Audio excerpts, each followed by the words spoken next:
The valedictory Prime Minister's questions has become rather a regular event at Westminster over the last 10 years. And we had another one this week with the final question time for Keir Starmer. They're slightly strange events, really, because they're filled with praise for the outgoing Prime Minister.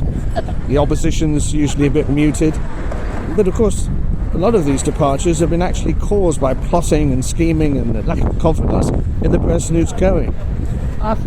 This week's event was also rather more muted because of the murder of Anne Widdecombe.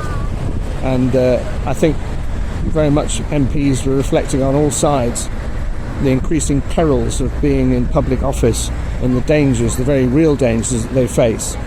So we had Prime Minister's questions that was pretty slim on content. There were one or two jibes, but generally speaking, there seemed to be a mutual warmth between Kimmy Badenoch, the leader of the opposition, and Sir Keir Starmer. So there we are.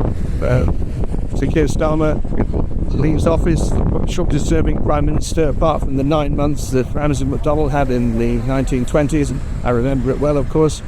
But then he came back as Prime Minister, and I think there's very little likelihood of that happening to Sir Keir Starmer.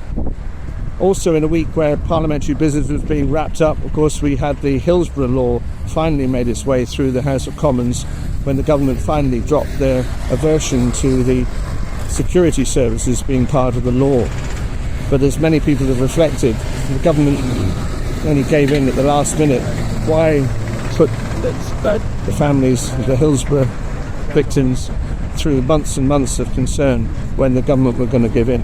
In a way, it was a symbol of what's gone wrong with the Starmer government, taking stands and then U-turning on. Well, there's the Big Ben clock signing the end of the Prime Ministership of Sir Keir Starmer. I'll be back with more reports from Westminster for Downtown.